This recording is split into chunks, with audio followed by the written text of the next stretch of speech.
How to get an inactive Instagram username.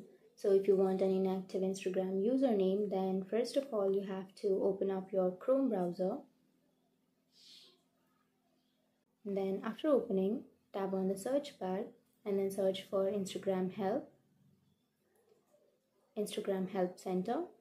And after searching, tap on the first search, which is Instagram Help Center, and then here you will have a search bar. And then you have to search for what can we do if someone impersonated on Instagram.